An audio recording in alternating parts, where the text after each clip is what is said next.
Hey guys, Wade Beckersy from Mercantile CPA. Today we're going to be interviewing Kevin Tiggeman from Mercantile CPA, but he's going to talk to us a lot about PPSR, hopefully talk to him about his family, touch on a bit about Rotary, and hopefully take some insights away for small, medium businesses here in South Australia.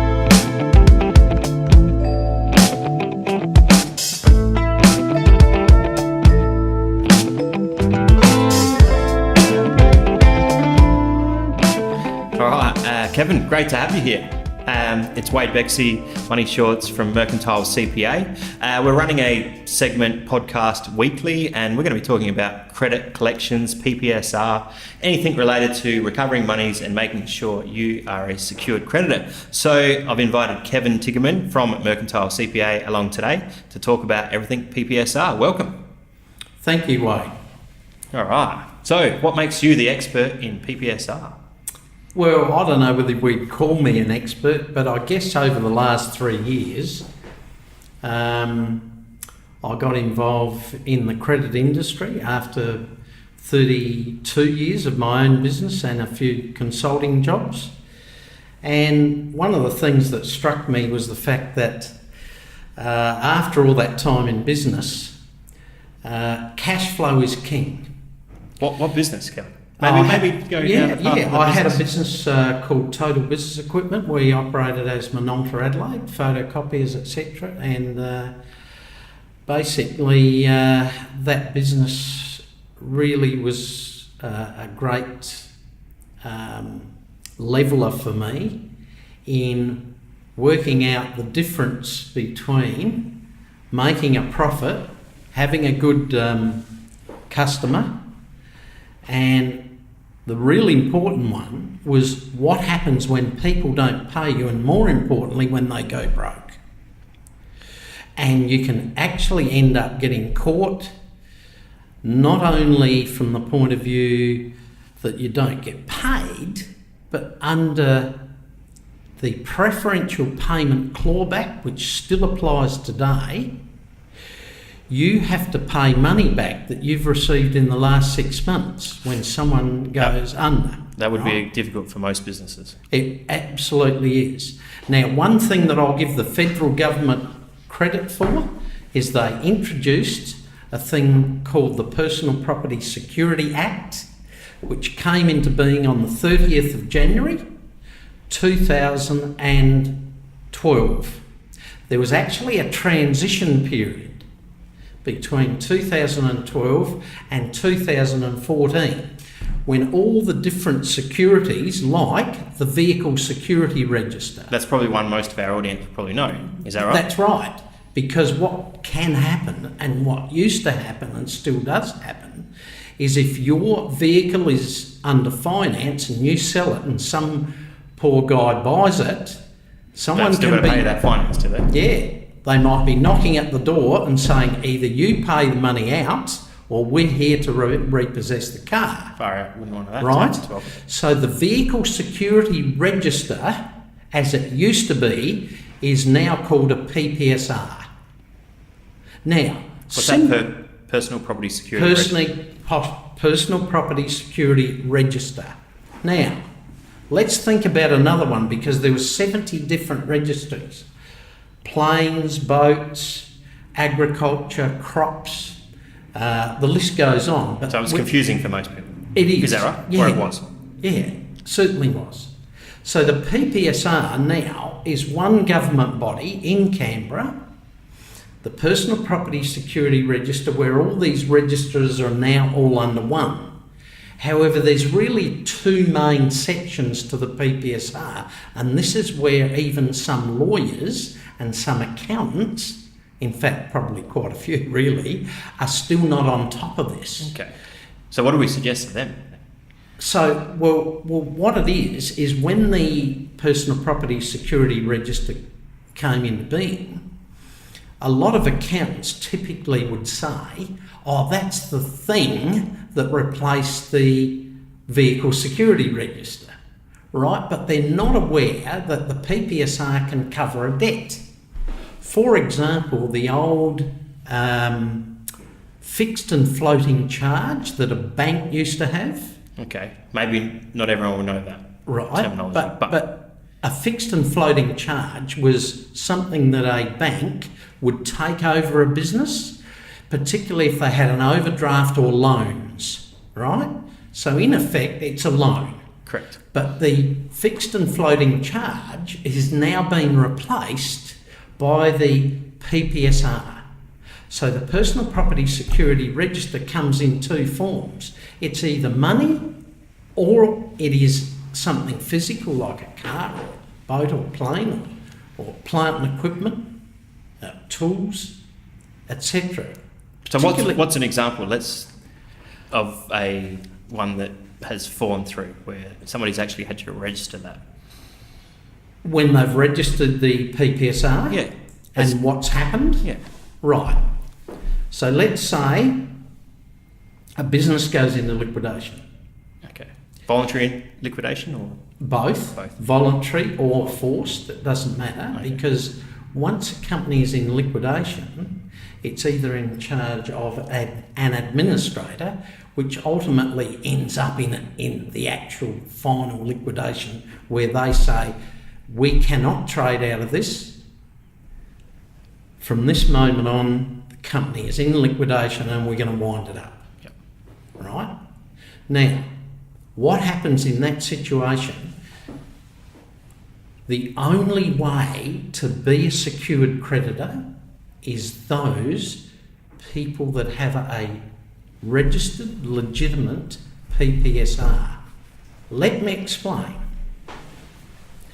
A legitimate PPSR is one that's been done with supported documents. And those supported documents must have all of the clauses that allow you to register a PPSR.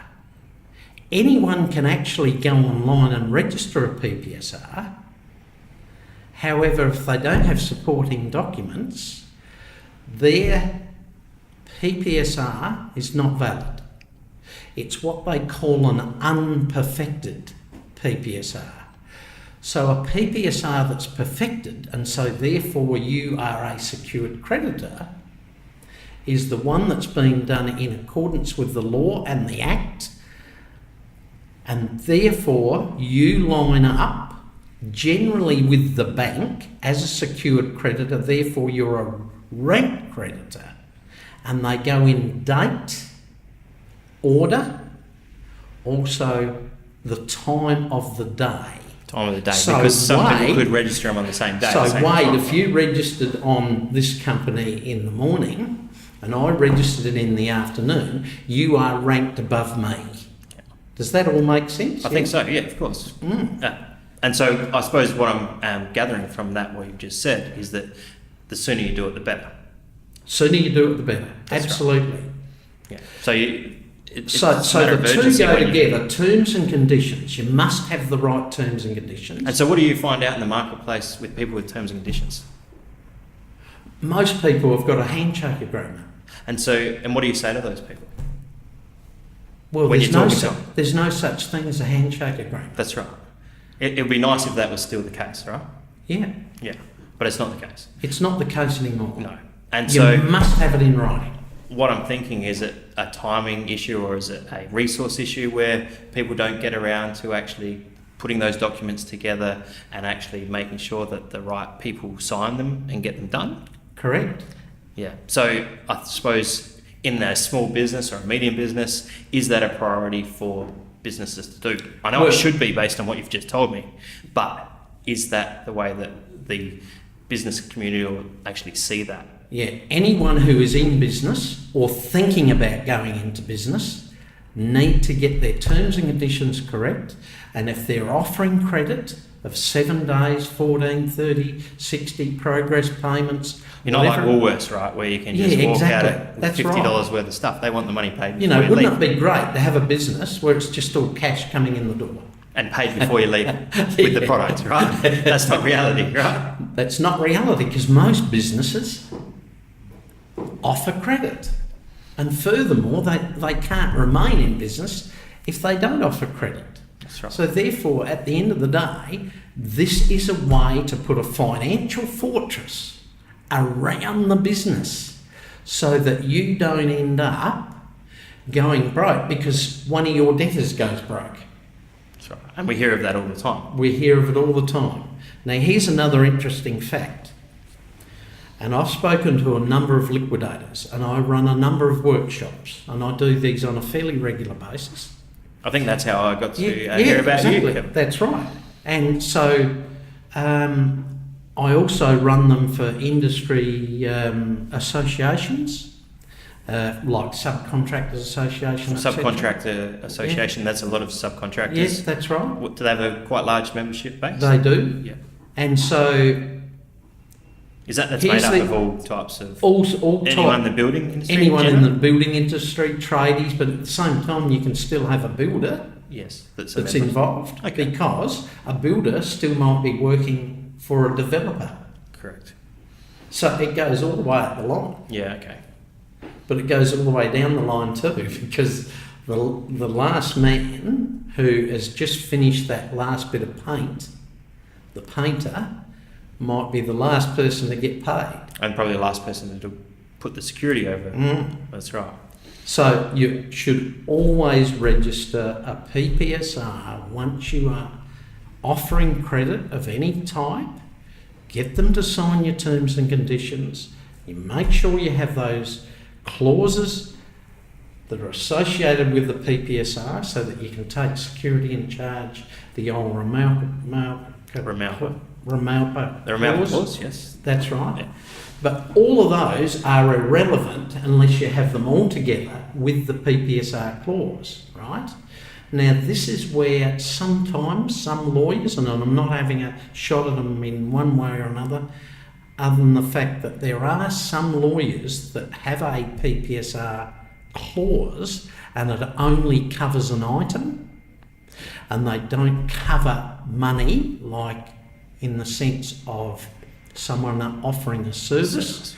You would actually therefore only require the security over the money because it's the money that you want. You don't want any of the property back. That's right. And as you know, with being in the collection industry for quite some time, it makes it difficult from a last resort collections perspective if that's not done correctly. Correct. Hence why this is at the forefront of making sure that you are protected. Correct.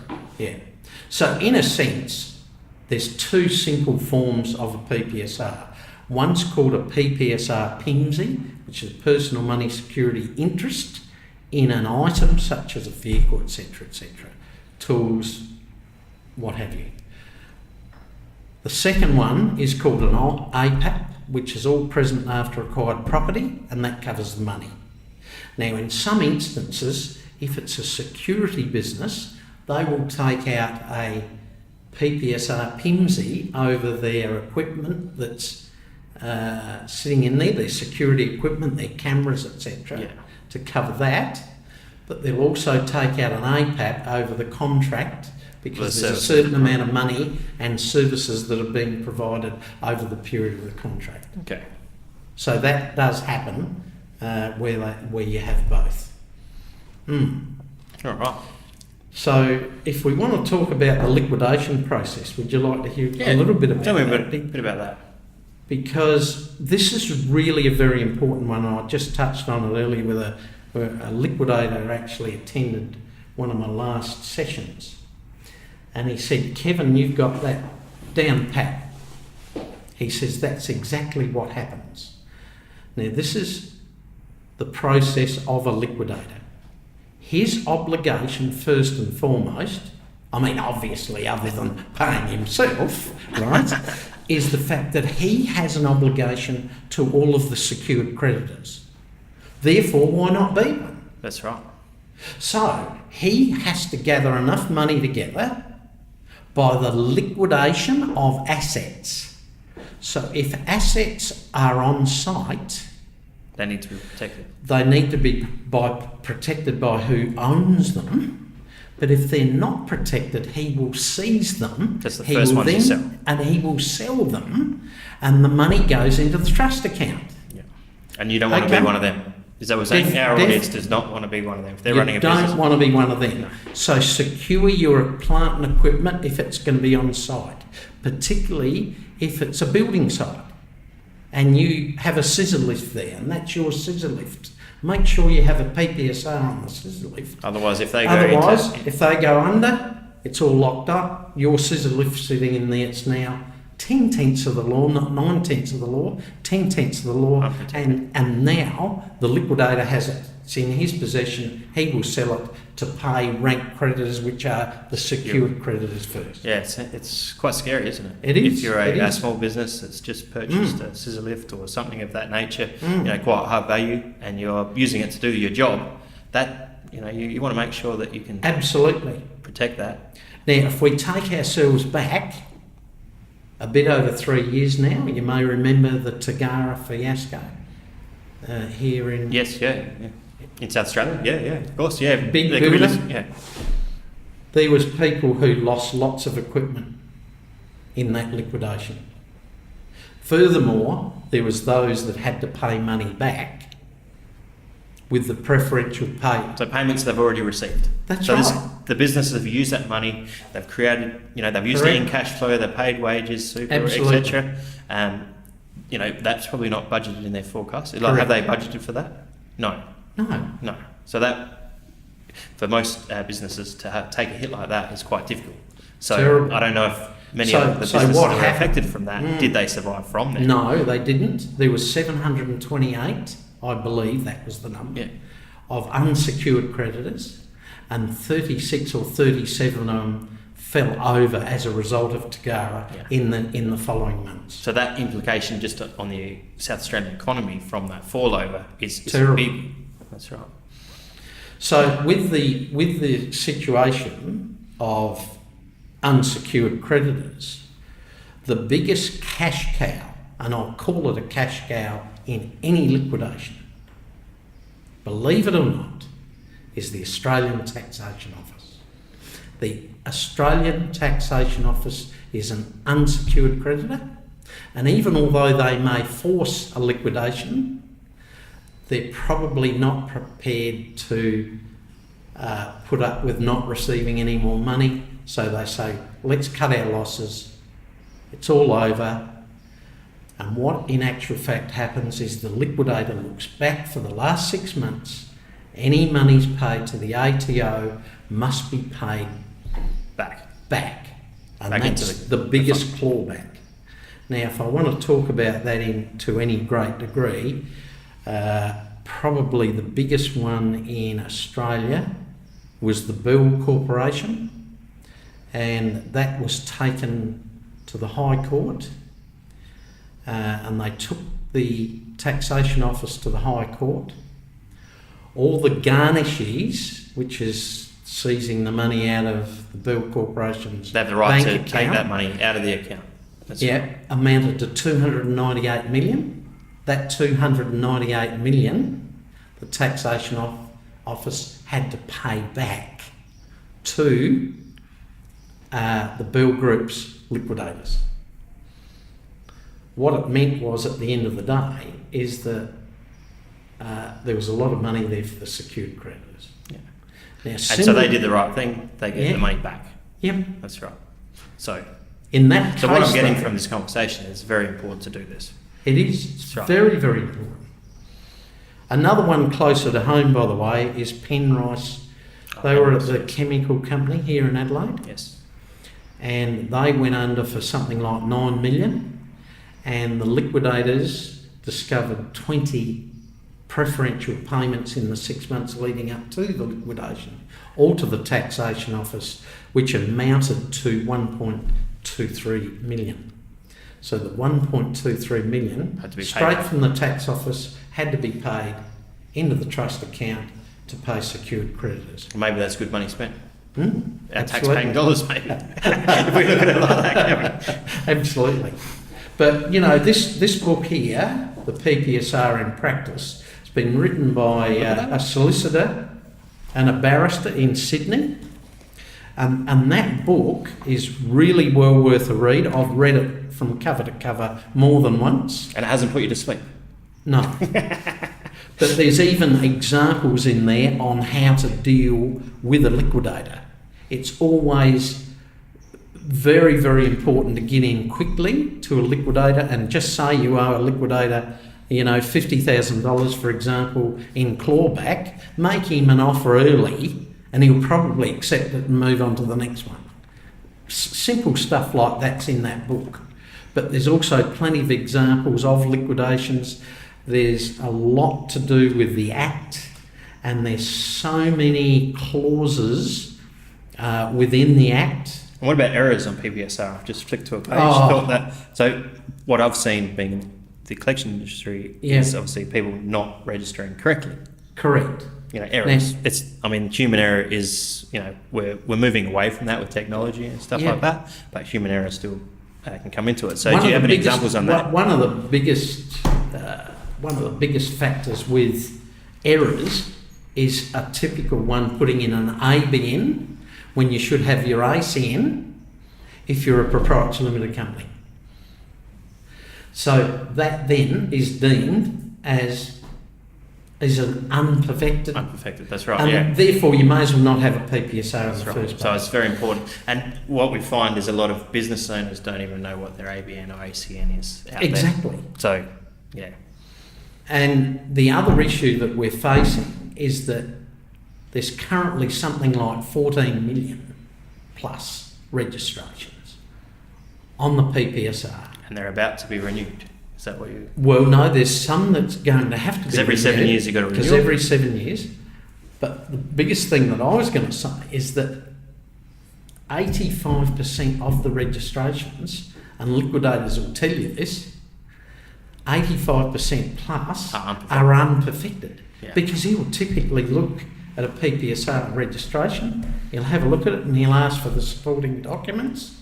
He'll look at the supporting documents and he'll tear it up. It's not worth the paper it's written on. Yeah. So therefore you need experts like Mercantile CPA to review them. Even if you've got a team of people putting them in yourself, it's worthwhile having a review. Absolutely. Yeah, that's right. Because we know how to do them correctly, and most importantly is getting those terms and conditions right. That's right. Particularly default and consequences of default, because if you've got that clause, you can actually even force things like a liquidation on a client and use the other clauses and send them into liquidation because you were one of the early ones to register a PPSR. And if you've got a pretty good idea that they're about to go under, you want to get in first. You want to get in first and get your money. Yeah. So it's being proactive. Okay. So it's an interesting journey of you getting to this point. Yes. So what do you see out there in business at the moment? Tell us something that might be of interest outside of the PPSR. Like when you're talking to business owners around this, what's the sort of number one thing that they say to you that they're sort of seeing in the future around credit? I think probably one thing for sure is that the banks are tightening up now. And the fact that the banks... They're not loaning like they were, is that what you're saying? No. And that's flowing from residential loans all the way through to getting all the money from business to... So if I had any recommendation to a business at all, make sure that you've got a cash flow budget in place. And make sure that you have your debtors accountable to the point where if you've got terms and conditions that say, yes, payment is due in 30 days, payment is due in 14 days, whatever it is, make sure that you get the money in time. So that comes down to the follow-up, right? Cash flow is key. But follow-up internally in businesses, right? Absolutely. It doesn't always seem to be a priority for a business because the business owner and the business is out there building or making something or delivering a service, but actually looking at the back end in recovery is very important. Absolutely. Yeah. And I think that's just amongst all businesses, it's not as a big enough priority to do that. I mean, if you look at some of the ASX listed companies, they have whole teams, hundreds of people on that function. So right down to a small business, there needs to be a function. And I mean, you've probably seen it as well with the development of the accounting software and how much better it's got. It's automated. These things can be automated, like a Xero and a MYOB, right through sending reminders. That's right. the technology's there. It's just a matter of the business owner making sure it's implemented. Is that what you've seen out there as well? Absolutely. Yeah. Okay. And the other thing to remember about the PPSR, of course, is the fact that by being a secured creditor, not only will you be paid in full if you get in early enough and you've registered early enough, because the fact is that when the money comes into the trust account, the liquidator must pay you that money. But the other thing that goes hand in glove with that is the fact that you can actually take out insurance on the debtor. Now, the interesting thing about this, most of these insurance companies that insure the debt will insure the debt for the blue chip type businesses. Yes. And anyone that's a little bit risky, they won't cover. No. So they need to be self-insured. That's all the more reason why you should have a PPSR. Yeah. So that's a self-insurance, basically. It is. That's right. It is. Yeah. No, that's good. All right. So we had a couple other questions. Obviously, this is one of our first podcasts. We're looking for a name of this segment that will continue on as well. So it's obviously been credit focused, and we're going to. So Kevin, I don't know, maybe just throwing that out there. What do you think we should call this podcast? Do you have any ideas? Put you on the spot. I know. I know that, but you're good at that. Putting a financial fortress around your business with the use of the PPSR. That could be it. Financial fortress. It could be just financial fortress. We never know. Yeah. That's it. All right. We might throw that out to our listeners to find out what they think. So if you're listening to this and you've got this far into our podcast, and it's episode 1, so we'd really like to know what we're going to call the Credit Collections podcast. So the financial fortress, protecting yourself around the PPSR, maybe a little bit long, but we want to probably keep it to maybe 3 words. That's all. But we'll throw that out to the listeners. I'm just going to ask a little bit about yourself, Kevin. What do you do in your free time? What am I doing? What do you do in your free time? What do you do? In my free time? Tell us a little bit about you. We now know that you're a professional with PPSR, and if any of our audience wants to find out more, it's probably good to come along to one of your sessions or sit one-on-one with you, because this is, even though it's quite simple from our perspective, we've been involved in this industry for quite a long time, it's something that you need to get your head around as a business owner.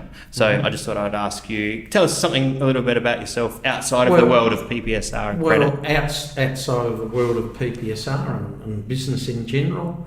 How did we get to meet each other? We met one another at a lunch with another credit guy some 4 or 5 years ago. Yes, with Kevin, another Kevin. And with another Kevin, yeah. We might even get Kevin on here. But no, I was going to say Rotary, because that was the link. That's what I was leading into as well. I'm married with on a second marriage because my first wife passed away with breast cancer. So on my second marriage now for the last 14 years. And between us, we've got 11 grandchildren. Far out. So that keeps us busy. That would definitely recently went over to Perth to my daughter's 40th. And I know I don't look too bad for 85. So, That's right. Well, you must have had your kids young, eh? You're only 60 or something. So anyway, that's one side of my life. The other side of my life is I've been involved in Rotary now for some... Sorry, I did jump the gun there with the Rotary. Yeah. So 24 years in Rotary. I've had my stint as president and so many other positions within the Rotary Club. So that's giving a lot of your time in Rotary, especially being a president for a year. Yeah. So I was president 20 years ago, and I'm going to be president again this next coming year. Okay. So you were a president 20 years ago when you were a business owner running? Yes. Okay. And so tell us a little bit about that. What was it like mixing, helping people and being... Well, I think, there's one thing to being in business, but it's another thing in what can I give back to the world. I'm taking from the world in being in business. Giving back is a very good thing, and Rotary has almost eliminated polio from the world. That's right. In the last 30 odd years, been a huge project. There's going to be less than 30 cases. How did you get involved in Rotary in the first place back 20 years ago? Tell us that well, story. another friend invited me along to a Rotary meeting, and I kept going along for 6 months, and then they said, you just can't keep coming back like this, you better join. And so I joined. So you didn't join it initially, you just kept going along. So was that a weekly meeting, breakfast, lunch, evening? A dinner meeting on a Tuesday night. Was it dinner meeting? Okay. And it still continues. And so maybe just elaborate for our audience that may not know about Rotary. That's a business networking organisation. Is that part of the four? Yes. Tell us a little bit about that. With the philosophy behind how there's Rotary the four-way test. That's but right. Originally, Paul Harris started Rotary in 1905. So it's 113 years old now. That's right.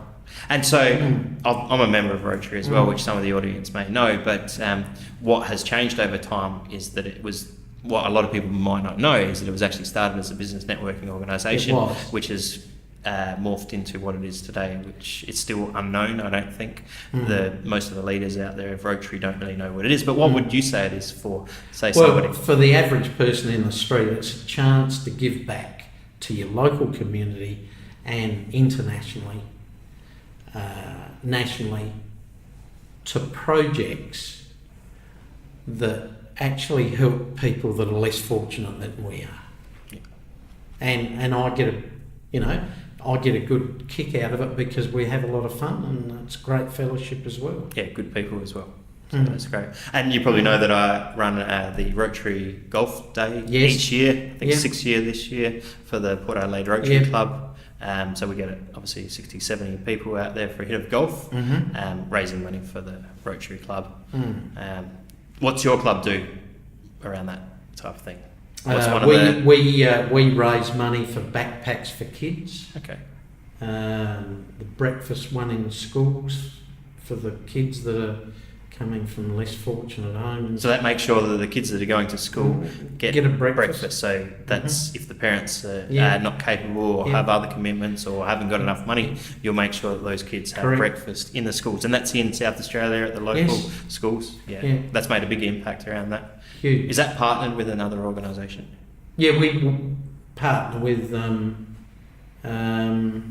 I can't think of That's name right. now. Oh yeah, we'll put that in the links to the comments below. But so it's partnered to make sure that happens. But the other one that we've done a lot with in the last 2 or 3 years is the birthing kits. Okay. So in some of those African countries, for example, women are having babies in the street or in the dirt, if you like. So they haven't really got the right place. And the mortality rate is huge. Okay. So these birthing kits, and we're involved in putting together about 4,000 of these. Okay. Right from here, from South Australia? Yeah, okay. Right here in Adelaide. From your club? Yeah. Okay. And what in actual fact the birthing kit is all about is a big layer of plastic. There's a little blade to cut the umbilical cord. There's a string. So it's all the necessary. There's soap and all the necessary things to deliver a baby in that sort of environment. Yeah, okay.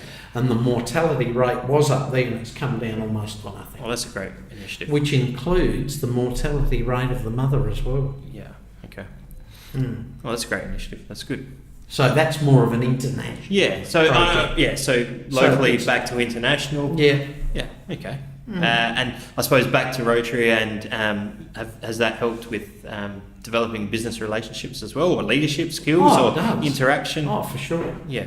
But because we have guest speakers at the Rotary Club, as you do, you get to meet so many different businesses, and you see, what makes the world tick, if you like. How it all interconnects and intertwines. Absolutely. Yeah. That's right. Okay. Well, you told us a bit about family, you told us how you got to the PPSR, you've told us how you've started your business. Is there anything else you would like to add before we finish this podcast? It's been great having you on here, Kevin. Thank you. Is there anything else you'd like to add? Maybe for our audience that may be following from Money Shorts, so I talk a fair bit about on social media and stuff about looking after your finances on a sort of individual level, and that was spawned from the fact that our commercial and credit collections business follows up and has thousands and thousands of individuals that don't know how to manage their money, and so giving back that way through the Money Shorts brand. Is there anything that you see out there as individuals that how do you see them using credit out there? Well, if I can summarise by saying this, in Australia today, and more particularly here in Adelaide, as we know from that function a few weeks ago, we have the highest rate here in South Australia in particular of small to medium businesses. Exactly. I would say, without a shadow of doubt, that most of those small businesses could be renamed as non-profit organisations because they haven't actually got their act together in the way in which they're running their business, their margins, all of those things, their cash flow in particular, and I think they all need an overhaul. Not all of them, but most of them need an overhaul. It's probably 80-20 rule. Yeah, the old 80-20 rule. That's right. Absolutely right. And so therefore, from that point of view, this is where Mercantile CPA, and I get a real kick out of sitting down with someone and simply asking them, any of these small to medium businesses, first of all, how did you start the business? And it'll be the fact that they perhaps worked for a bigger organisation. They thought they could do it on their own. They go out on their own, and they could do that specialty well, but running a business is a different story, right? Yeah. So because you've got every hat, everything. And you ask them, have you got a business plan? What's that? A roadmap, maybe? That's right. And so therefore, my passion is to actually help business owners. Even if I am there and I can walk out and they've gained something from my chat with them on how they can run their business better, I get more of a kick out of that than anything, really. That's right. Because I didn't last 32 years in business just by an accident. No, you had a plan. I had a plan all the way through.